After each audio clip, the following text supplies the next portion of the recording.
dalam masalah-masalah agama adalah dikembalikan kepada ahli ilmu, bukan orang awam.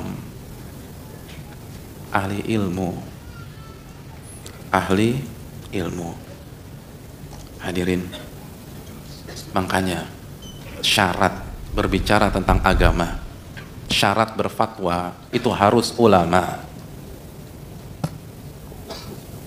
Dan kesimpulan dalam ilmu usul fikih, seseorang nggak boleh berbicara tentang agama atau masalah agama, bicara tentang hukum A, hukum B, hukum C, kecuali dia memiliki kriteria berikut ini. Yang pertama, kata ini kesimpulan, antum catat saja referensinya. Saya ambil khususnya dari kelasnya atau darsnya Syekh Sa'ad Sathri yang berjudul Al-Ijtihad wal Fatwa. Yang pertama, dia harus mengetahui dalil atau semua dalil secara terperinci tentang masalah tersebut. Itu yang pertama. Dia harus tahu semua dalil di masalah yang sedang dia bicarakan. Oleh karena itu, orang yang hanya tahu satu dalil tentang sebuah masalah nggak boleh bicara masalah tersebut. Dengar kajian, disampaikan satu ayat, terus disampaikan lagi, nggak boleh. Semua dalil diperinci lagi oleh para ulama usul. Ghalaba ala dhannihi. Dia setelah dia research, setelah dia cek semuanya, dia punya dugaan kuat, nggak ada dalil lain kecuali yang ada di hadapannya, baru boleh dia bicara. Jadi kalau cuma tahu satu dalil, atau baru baca satu madhab, atau hanya baru dengar satu ini, dia nggak boleh bicara tentang agama. Nggak boleh. Dia harus tahu semuanya. Antum mau bicara tentang hukum sholat berjamaah bagi laki-laki, berarti antum harus tahu seluruh dalil dalam masalah tersebut. Antum harus tahu dalil madhab Syafi'iyah yang mengatakan fardu kifayah, atau pendapat kedua yang mengatakan sunnah. Lalu antum harus tahu dalilnya madhab Hanbali yang mengatakan wajib. Lalu antum harus tahu dalilnya madhab Zahir yang mengatakan syarat sah. Semuanya antum harus tahu, baru silakan bicara tentang salat berjamaah. Silakan bicara tentang salat berjamaah. Antum ingin bicara tentang hukum wanita safar tanpa mahram, antum harus tahu seluruh dalil yang dipakai oleh misal ulama madhab Hanabilah yang mengatakan nggak boleh. Antum harus tahu seluruh dalil yang dibawakan oleh ulama Syafi'iyah mengatakan boleh jika aman. Kalau tidak tahu seluruh dalil, nggak boleh bicara, kata para ulama. Syahidallahu annahu la ilaha illallah, ay annahu la ilaha illahu wal malaikatu wa ulul ilmi qa'iman bil qist. Jadi nggak bisa baca satu artikel langsung bicara sini bicara situ, nggak bisa, nggak boleh. Itu yang pertama. Ini baru yang pertama. Yang kedua, antum harus mengerti kaidah usul fikih. Bagaimana tahqiqul manat, bagaimana mengeluarkan hukum dari dalil, seluruh dalil tersebut, sehingga lahirlah sebuah hukum yang bisa dipertanggungjawabkan di dunia dan di akhirat. Jadi antum udah hafal nih seluruh dalil tentang hukum sholat berjamaah bagi laki-laki di masjid, belum selesai. Antum harus tahu kaidah tarjih, tahu am dan khas, mutlak dan muqayyad, nasikh dan mansukh, sehingga kita bisa keluarkan hukum dari dari dalil tersebut. Ya sama, analogi sederhana, antum mau masak, antum harus punya bahan-bahan semua. Antum mau masak soto Betawi, bahannya harus komplit. Antum ingin masak sop buntut, semua bahan baku harus komplit. Terus begitu bahan yang komplit jadi sop buntut, ya enggak lah. Antum harus tahu bagaimana ngolahnya. Nah, cara mengolah sehingga lahirlah sebuah hukum itu ada dalam ilmu usul fikih. Kalau nggak bisa. Terus yang ketiga, kita harus tahu tentang masalah ijma' dan masalah khilaf. Ijma' dan masalah khilaf. Apakah ini masalah ijma' disepakati oleh para ulama atau ini masalah khilaf? Sebagai misal tadi contoh, hukum wanita safar tanpa mahram. Ini masalah ijma' atau masalah khilaf? Oh, masalah khilaf. Khilafnya di mana? Khilafnya di mana? Karena tidak semua kondisi terjadi khilaf. Karena ulama sepakat, ini sebagai contoh aja, ulama sepakat dalam kondisi darurat wanita boleh safar tanpa mahram, ijma sepakat. Khilafnya di mana? Baru kita boleh bicara tentang masalah itu. Makanya Qatadah mengatakan man lam ya'rifil khilaf lam yashummal fikha bi anfih. Barang siapa yang tidak tahu masalah-masalah khilaf, dia belum mencium aroma fikih dengan hidungnya. Allahu Akbar. Dia nggak ngerti apa-apa. Kalau nggak ngerti jangan bicara. Jadi barang siapa yang tidak tahu masalah-masalah khilaf, bukan hanya ulama khilafnya di mana. Makanya kan dalam ilmu fikih, semua orang yang belajar fikih muqaran tahu sebuah istilah tahrir mahalan niza', menentukan titik khilafnya ada di mana. Titik masalahnya ada di mana. Salah menentukan titik berantakan. Dia bukan ahli fikih, dia nggak ngerti apa-apa. Bahkan bukan hanya ahli, dia belum mencium fikih dengan hidungnya. Nggak ngerti apa-apa. Orang awam kata Qatadah. Dan orang awam nggak boleh bicara. Dan yang terakhir, dia harus tahu bahasa Arab yang memungkinkan dia memahami redaksi dari dalil-dalil tersebut sehingga bisa mengeluarkan hukum. Kalau tidak boleh berbicara tentang agama. Makanya hadirin, sebelum kita sholat, tidak boleh berbicara, tidak boleh berfatwa, tidak boleh menjelaskan hukum. Kan dalam, kecuali kan 3, kalau kita perinci. Ini mungkin agak dalam, tapi biar kita paham gitu loh. Ini nggak simpel gitu loh. Nggak semua orang bisa bicara. Nggak semua orang udah ngaji itu bisa bilang ini haram, ini bid'ah, ini sunnah. Nggak boleh bicara tentang hukum kecuali 3 golongan kata para ulama usul. Yang pertama, mujtahid mutlak. Yang kedua, ashabul wujuh. Yang ketiga, ashabu tarjih. Siapa yang bisa menjelaskan 3 istilah tersebut? Sebenarnya ada 5. Yang keempat, ashabut takhrij. Yang kelima, ashabul hifadz. Dan ashabut takhrij dan ashabul hifadz nggak boleh berfatwa, nggak boleh. Tidak boleh berfatwa. Jelas? Siapa yang ngangguk-ngangguk? Coba jelasin. Gak jelas. Panjang. Tapi simpelnya gini, kalau antum nggak pernah dengar, antum siapa yang pernah dengar istilah itu sebelumnya? Angkat tangan. Mujtahid mutlak atau mujtahid mustaqil, ashabul wujuh, ashabu tarjih, ashabu takhrij, ashabul hifadz. Cuman 1 dari 1 masjid ini, cuman 1 yang angkat tangan. Berarti kalau istilah ini aja baru dengar malam ini, maka dipastikan nggak boleh bicara tentang hukum, nggak boleh. Nggak boleh, itu penjelasan. Itu kondisi para ulama, nggak boleh ini haram, ini nggak bisa. Seperti antum Syekhul Islam, antum mufti, nggak boleh. Hanya 3 pihak, mujtahid mustaqil atau mujtahid mutlak, ashabul wujuh, dan yang ketiga ashabu tarjih. Antum bisa cek dalam buku-buku usul fikih, diantaranya kitabnya Imam Nawawi dalam Adabul Fatwa wal Mufti wal Mustafti. Itu dijelaskan ashabul wujuh itu seperti apa, ashabul takhrij itu apa, dan lain-lain. Kita break sholat dulu. Antum masih pening ya? Ya nggak apa-apa lah. Hadirin, makanya para ulama takut loh. Ulama takut, nggak berani. Dan nanti kita jelaskan habis ini bagaimana para ulama takutnya bicara tentang masalah agama setelah salat isya. Wassalamualaikum warahmatullahi wabarakatuh. Assalamualaikum warahmatullahi wabarakatuh. Alhamdulillah hamdan katsiran thayyiban mubarakan fi kama yuhibbu rabbuna wa yarda, wassalatu wassalamu ala nabiyyina Muhammad wa ala alihi wa sahbihi wa man sara ala nahjihi bi ihsanin ila yaumil wa ba'd. Hadirin yang dirahmati oleh Allah Subhanahu wa taala. Jadi orang yang boleh berfatwa, dan arti dari fatwa adalah bayanil hukmi syar'i, menjelaskan hukum syar'i, atau ikhbar hukum syar'i, menjelaskan hukum-hukum syar'i. Al-Qarafi dalam Al-Furuq mengatakan fatwa itu al-ikhbar wa ijabatus sa'il 'anil mushkilat wa ma yahtaju ilaihi an-nas fi umuri hayatihim wa ba'da mamatihim. Menjelaskan dan menjawab masalah penanya dan apa yang dibutuhkan oleh manusia untuk masalah-masalah dunia dan akhiratnya.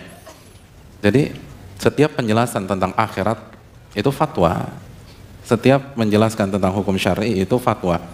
Walaupun antum bukan anggota resmi dari MUI, itu fatwa. Dan orang yang boleh dipegang fatwanya adalah orang yang punya 4 kriteria di atas. Yang pertama tadi apa? Tahu semua dalil. Atau ketika dia sudah research, dia menduga nggak ada dalil lain kecuali ini. Saya udah cari, saya udah buka buku-buku. Mungkin ada 1-2 yang miss, itu nggak masalah, karena tidak ada manusia yang sempurna. Tapi jelas, secara umum dia kuasai itu dalil. Bukan tahu 1 ayat, bukan tahu 1 hadis dalam masa lalu berbicara tentang hukum Allah Subhanahu Wa Taala, itu nggak diperbolehkan. Lalu yang kedua, dia harus tahu kaidah usul fikih, karena cara mengolah dan mengeluarkan hukum syar'i dari sebuah dalil itu butuh kaidah-kaidah ilmu usul fikih. Jadi dipastikan orang yang nggak pernah belajar ilmu usul fikih itu nggak bisa bicara tentang hukum dalam agama, nggak bisa bicara tentang akhirat, nggak bisa. Dia harus belajar ilmu usul fikih. Dan yang ketiga, dia harus tahu masalah-masalah yang disepakati para ulama dan masalah-masalah yang diperselisihkan oleh para ulama. Lalu nanti timbul lagi masalah, apakah ini khilaf sa'ik atau khilaf ghairu sa'ik. Karena Imam Syafi'i dalam risalah mengatakan khilaf itu ada 2, khilaf yang diperbolehkan, khilaf yang ditoleransikan, perbedaan yang diperbolehkan atau perbedaan yang ditoleransikan, dan perbedaan yang tidak diperbolehkan. Dia harus tahu ini masalahnya apakah khilaf sa'ik atau khilaf ghairu sa'ik. Dia harus ngerti ini masalah khilaf, ini masalah ijma', ini masalah yang diperselisihkan. Lalu kalau ada khilafnya jadi berapa pendapat, dia harus tahu. Karena kaidah usul mengatakan kalau khilafnya 2 pendapat, antum nggak boleh buat pendapat ketiga. Kalau khilafnya 3 pendapat, lalu antum buat pendapat keempat, pasti salah. Pasti salah. Makanya sebagian para masyayikh yang latar belakangnya fikih dan usul fikih mengatakan kalau dalam sebuah masalah, jumhur, mayoritas ulama mengatakan halal. Zahiriyah mengatakan haram, hanya zahiriyah, tidak ada salafnya, maka dipastikan itu salah. Antum nggak usah baca dalilnya lagi. Karena kalau terjadi 2 pendapat, nggak boleh buat pendapat ketiga. Dan zahiriyah itu setelah imam yang 4. Jadi kalau mereka buat 1 madhab pasti itu keliru. Tapi itu butuh research sekali lagi. Jadi nggak mudah, hadirin yang dirahmati oleh Allah. Lalu yang berikutnya, harus mengerti bahasa Arab, harus mengerti nahwu, harus ngerti sorof. Atau udah tamat belum? Fa'ala, fa'alu, fa'alat, fa'alata, fa'alna, fa'altu, fa'alna gitu. Kalau itu aja belum tamat, ya nggak bisa bicara tentang hukum syar'i. Iya. Dan hadirin yang dirahmati oleh Allah Subhanahu Wa Taala, makanya yang punya kriteria di atas hanya mujtahid mutlak atau mujtahid mustaqil, lalu ashabul wujuh, lalu ashabu tarjih. Selebihnya tidak. Wallahu ta'ala alam bisawab. Antum masih kepo ya tentang ashabul wujuh dan ashabut tarjih? Saya nggak mau kasih tahu karena mungkin tambah saya jelaskan tambah pening, karena ini berkaitan dengan kaidah usul dalam madhab, terus menyelisih imam madhab dan seterusnya. Tapi sederhana aja, kalau kita blank tentang istilah-istilah di atas, pasti nggak mungkin kita bisa bicara tentang hukum syar'i. Gitu aja deh. Kenapa demikian? Karena pada hari ini banyak yang berani bicara tentang hukum Allah, gampang bicara halal, gampang bicara haram, padahal nggak punya kafa'ah ilmiah. Dan ini berlaku buat siapapun, termasuk yang berbicara. Kita harus hati-hati. Makanya kan dalam sebuah hadis yang diriwayatkan Imam Darimi, memang ada pembahasan para ulama secara sanad, tapi matanya jelas benar. Ajra'ukum 'alal fatwa, ajra'ukum 'alan nar, atau kama qala. Orang yang paling berani berfatwa, berbicara tentang masalah agama, yang paling berani bicara ini halal, ini haram, ini dosa, ini segala macam, maka dia adalah orang yang paling berani masuk neraka. Orang yang, sekali lagi, paling berani bicara tentang agama, pengen tampil, ingin menjelaskan, ingin jadi marja, ingin jadi rujukan umat, maka kata riwayat tersebut, hadis riwayat Imam Darimi, dia orang yang paling berani masuk ke dalam api neraka. Para ulama aja takut, hadirin yang dirahmati oleh Allah, nggak berani. Ibnu Abi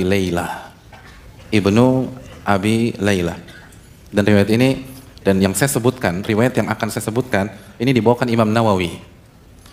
Dibawakan oleh Imam Nawawi dalam Adabul Fatwa. Beliau punya buku yang berjudul Adabul Fatwa. Al-Imam Ibnu Abi Layla mengatakan, adraktu ishrina wa mi'ah minal ansar min ashabin Rasulillahi sallallahu alaihi wasallam.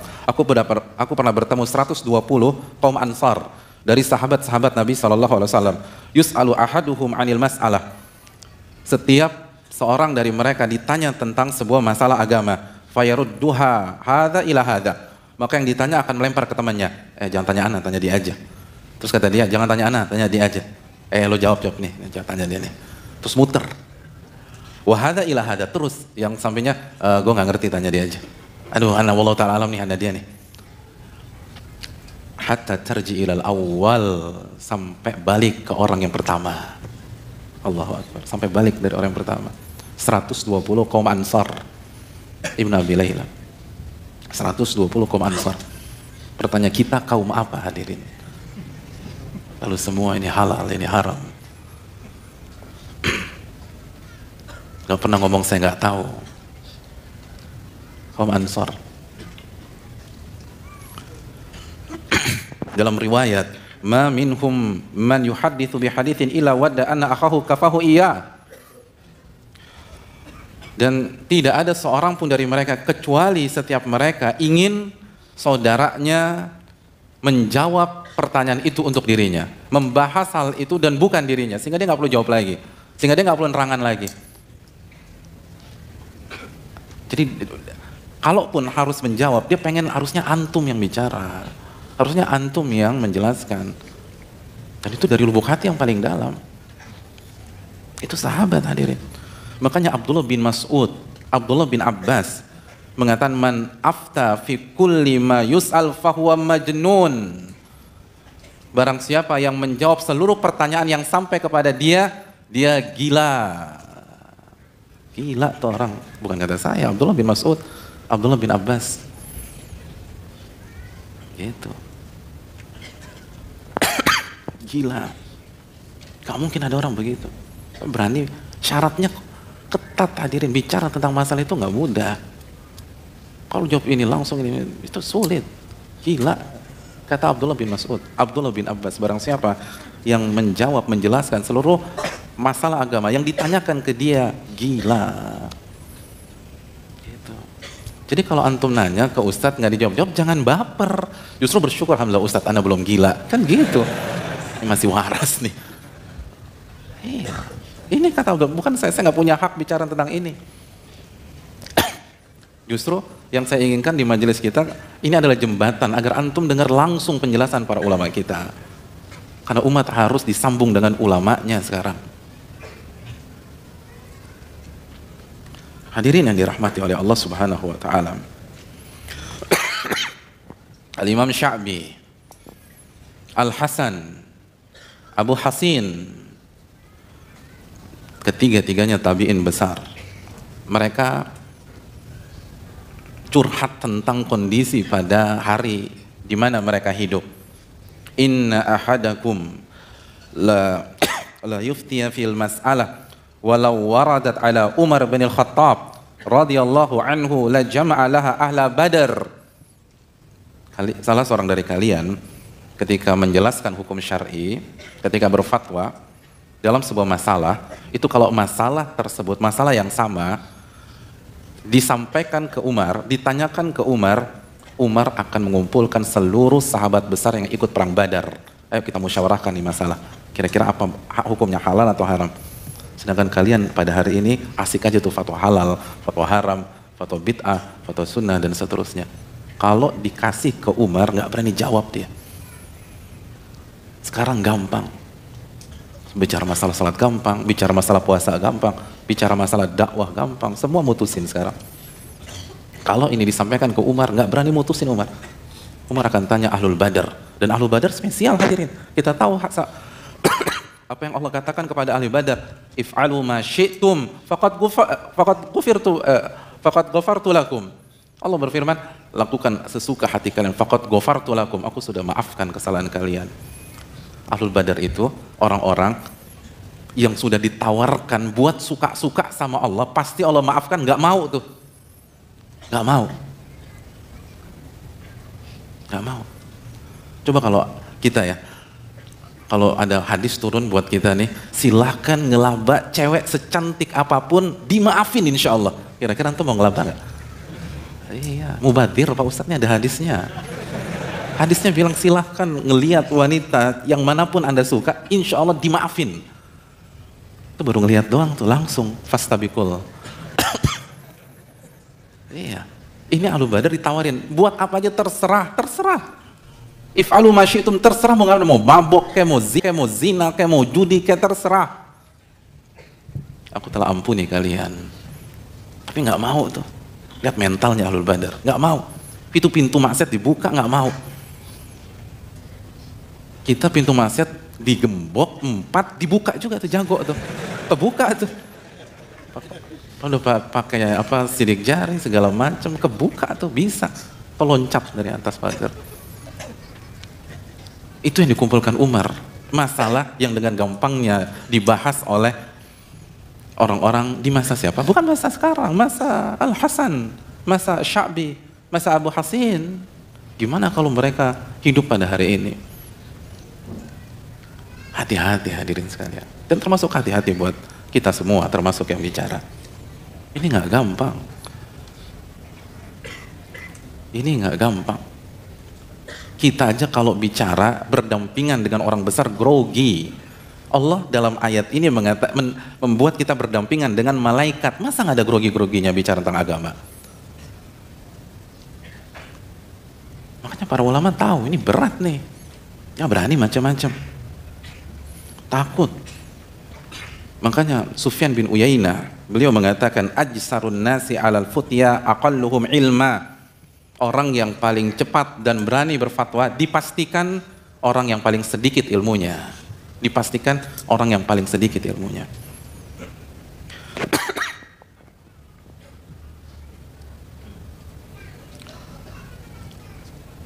Hadirin, Imam Ahmad sebagaimana yang dikeluarkan Ibnul Qayyim dalam I'lamul Muwaqqi'in, itu kata anaknya Abdullah, kuntu asma abi katsiran yus'al 'anil masail fayaqulu la adri.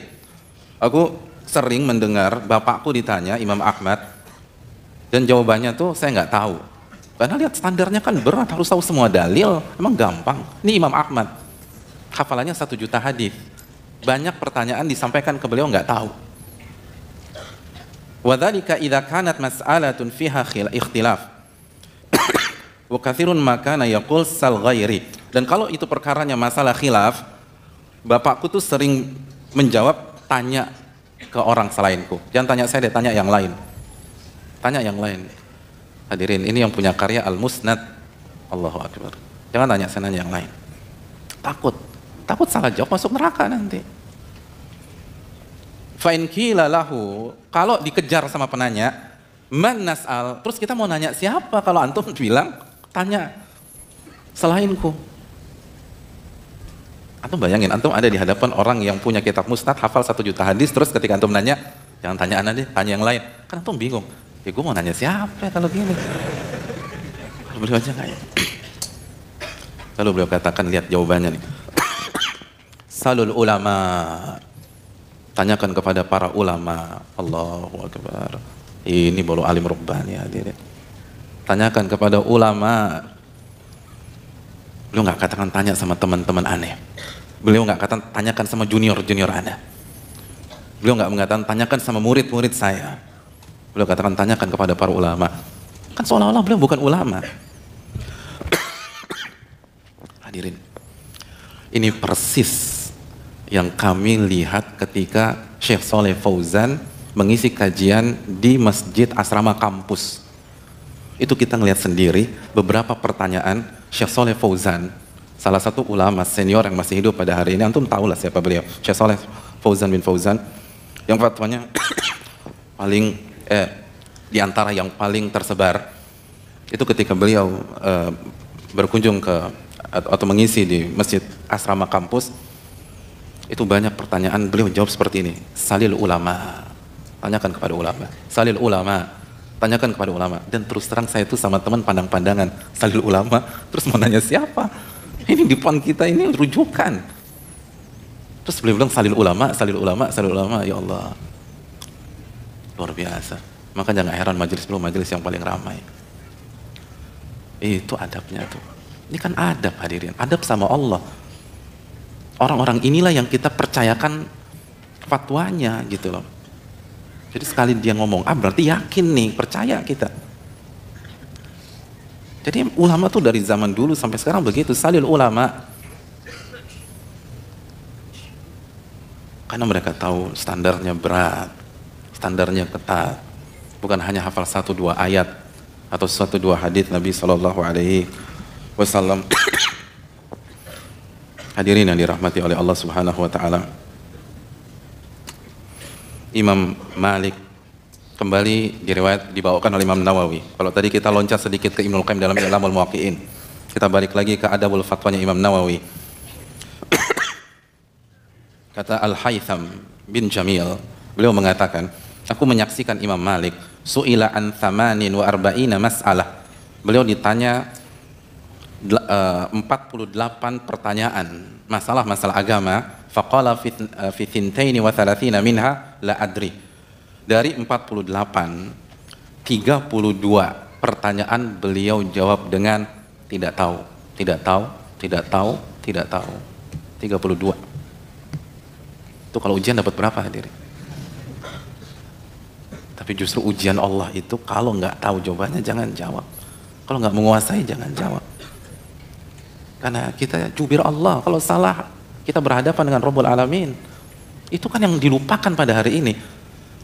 Jadi ambilnya cuma dari satu sisi, ini dakwah, ini balighu anni walau ayah dan seterusnya. Dia lupa kalau salah, habis dia di hadapan Rabbul Alamin. Orang yang bijak kan harus lihat dari dua sisi, jangan pakai kacamata kuda. Itu kalau benar, kalau salah gimana? Itu yang dipahami Imam Malik. Bahkan dari Imam Malik lagi, annahu rubbama kana yus'alu an khamsina mas'alah fala yujibu fi wahidatin minha.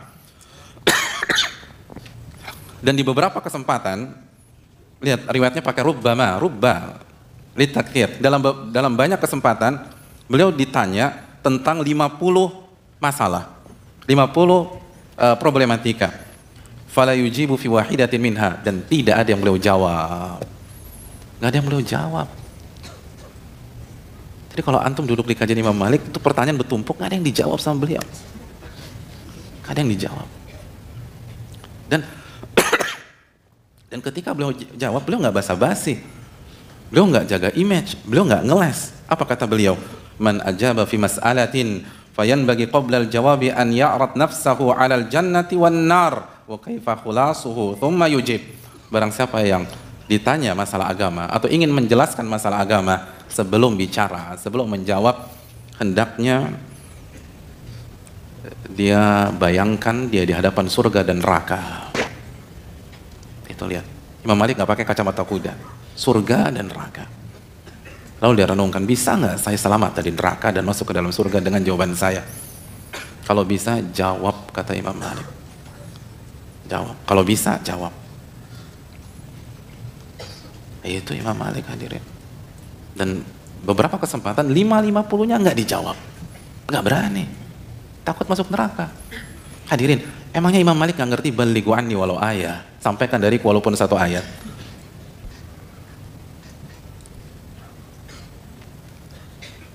Beliau ngerti, tapi beliau bukan hanya melihat dari satu sisi, beliau dari sisi yang lain. Kalau salah fatal. Ini berbicara tentang Allah, ini bicara tentang hukum Allah. Kalau salah, repot. Bertanggung jawab sama Allah gimana? Terus kalau diamalkan sama tuh orang, kita yang nanggung dosanya. Kalau yang di hadapan kita 1 orang, kalau 1 masjid kayak begini gimana? Repot. Oh jadi begitu hukumnya? Ternyata salah. Dan Imam Malik nggak ngeles. 50 pertanyaan, nggak dijawab tuh nggak ngeles, bilangnya begitu. Dalam riwayat wasu'ila an mas'alatin, Imam Malik ditanya tentang sebuah permasalahan.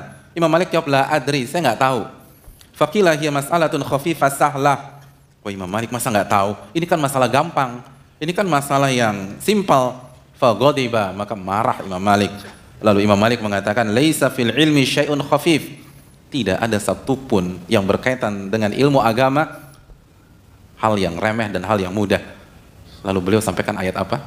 Inna sanulqi alaika qawlan thaqila. Dan kami akan berikan kepada engkau Muhammad qawlan thaqila, kalimat yang berat, syariat yang berat. Thaqila berat, bukan remeh, kata Imam Malik. Dijelaskan oleh para ulama, maksudnya kalau secara substansi mungkin ada yang mudah, ada yang susah. Jadi secara substansi ada pertanyaan, ada masalah yang mudah dan ada masalah yang susah. Tapi kalau berbicara dari sisi pertanggungjawabannya di hadapan Rabbul Alamin, oh itu berat. Itu berat. Antum nggak punya salah apapun, tiba-tiba ada pihak manajemen kampus datang ke antum, terus dia bilang, Anda dipanggil dosen A, dan itu dosen terkiller di kampus. Kira-kira deg-degan nggak? Ini nggak ada salah sama sekali nih. Wah, kenapa gue dipanggil ya? Deg-degan tuh hadirin. Padahal manusia nih hadirin, manusia. Dan nggak diapa-apain. Bagaimana dengan Malik Yaumiddin? Bagaimana dengan Rabbul Alamin? Bagaimana dengan Syadidul Iqab? Itu yang dipikirkan Imam Malik.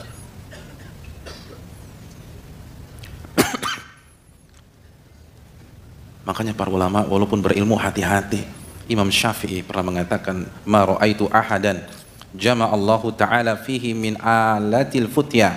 Aku tidak pernah lihat seorang pun yang Allah berikan anugerah menguasai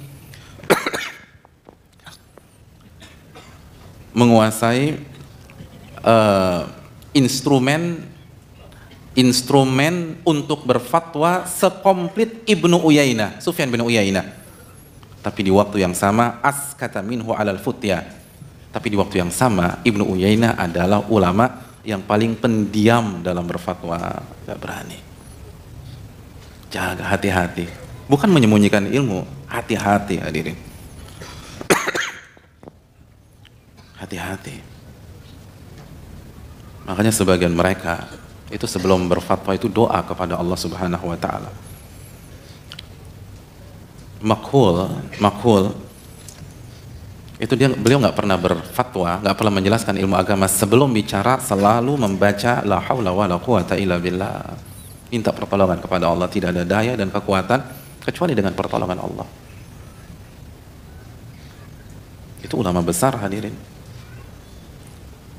Itu diriwayatkan dalam kitab Tabaqatul Fuqaha, bukan diriwayatkan Imam Nawawi dalam Adabul Fatwa. Tabaqatul Fuqaha karya siapa? Al-Imam Asy-Syirazi. Al-Imam Asy-Syirazi.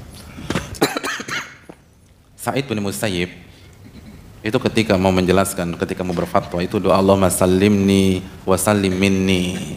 Ya Allah, selamatkan aku dari penjelasan ini. Dan selamatkan pertanyaan ini dariku. Minta keselamatan sama Allah. Takut mereka. Karena syaratnya ketat. Gak gampang. Makanya disandingkan dengan malaikat hadirin, nggak gampang. Kalau disandingkan sama menteri aja susah, ini malaikat hadirin, susah. Nggak ada yang instan, ya orang-orang spesial. Oleh karena itu hadirin yang dirahmati Allah, ini yang perlu kita camkan bersama-sama. Gimana? Sudah putus asa untuk menyampaikan sesuatu? Tobat satu begini. Terus gimana caranya? Antum pulang ke rumah, ditanya istri tentang materi kajian kita. Jawabannya apa? La adri. La adri. Gak tahu lah. Ditanya sama orang tua, hukumnya salat berjamaah gimana?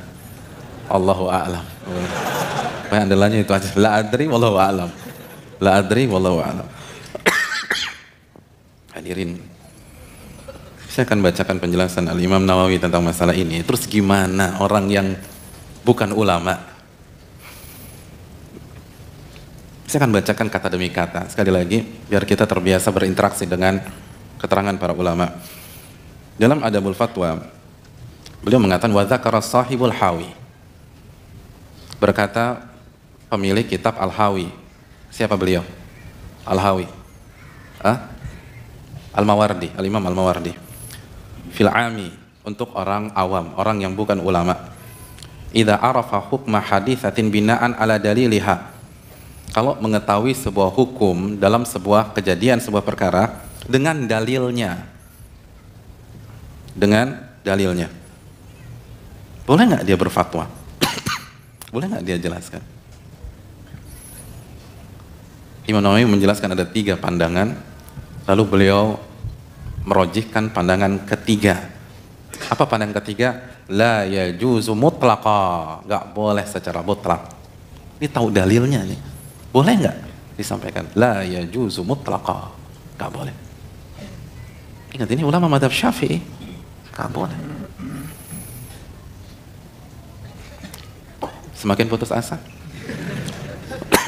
Pembahasan yang berikutnya. Halil muqallid an yuftiya bima huwa muqallidun fi. Bolehkah seorang orang awam berfatwa atau menjelaskan sebuah hukum syar'i dengan penjelasan yang dia dengar dari ulama, yang dia dengar dari ahli ilmu? Kata Imam Nawawi ada 2 pandangan tentang masalah ini. Al-Imam Abu Muhammad Al-Juwaini, Al-Imam Al-Juwaini dan yang lain-lain itu mengharamkan, nggak boleh. Lalu Al-Imam Al-Qaffal Al-Mirwazi mengatakan boleh. Apa maksudnya? Ini diterangkan oleh Al-Imam Abu Amr Ibnu Salah, dan Ibnu Salah salah satu ulama mazhab Syafi'i juga. Kata Ibnu Salah,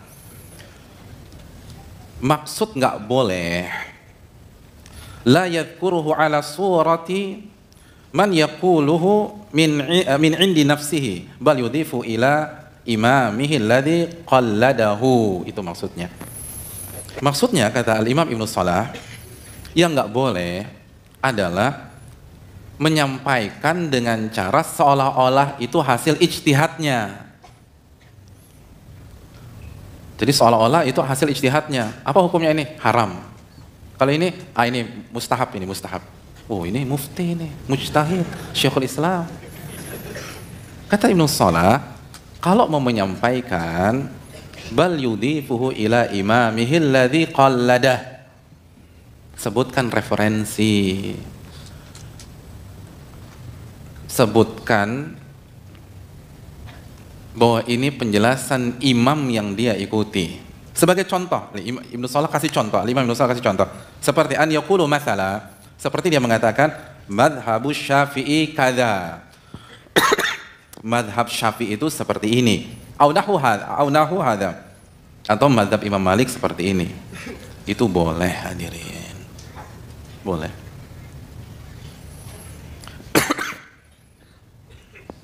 Jadi misalnya ada yang nanya,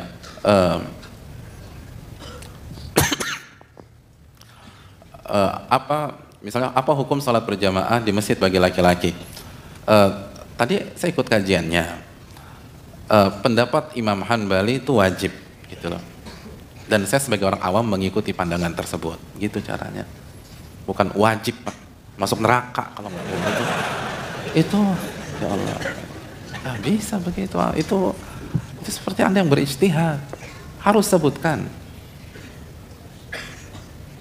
Makanya kan ada kaidah dalam dunia ilmu, barang siapa yang menyandarkan sebuah ucapan ke narasumbernya, maka dia telah aman, faqat bari, aman deh, safety, selesai. Dan disitulah amanat ilmiah di dalam Islam. Simple, sederhana, tapi ilmiah. Kita nggak boleh ngaku-ngaku kita mufti, kita mujtahid, kecuali kalau kita punya 4 hal tersebut. Jadi antum sampaikan, antum duduk di kajian Ustadz A, hukumnya nggak boleh, penjelasan Ustadz A hukumnya nggak boleh, dan saya sebagai orang umum saya ikuti itu. Jadi seperti itu. Karena dengan keterbatasan saya itu, beliau jelaskan dalilnya paling kuat itu. Jadi beliau yang jelaskan, bukan setelah saya perhatikan, bukan. Antum mau perhatikan gimana ngelihat begitu-gitu, gitu-gitu. Kan nggak, ya gimana perhatikan? Ilmu usul nggak ada yang khatam, nahu nggak ada yang tamat, terus mau perhatikan kayak apa? Nggak pernah baca fikih muqarrar, nggak tahu masalah khilaf, masalah ijma. Setelah anak baca-baca, Ustaz, antum kan baca artikel 4 halaman, 5 halaman. Nggak bisa. Buku ulama banyak yang belum kita baca.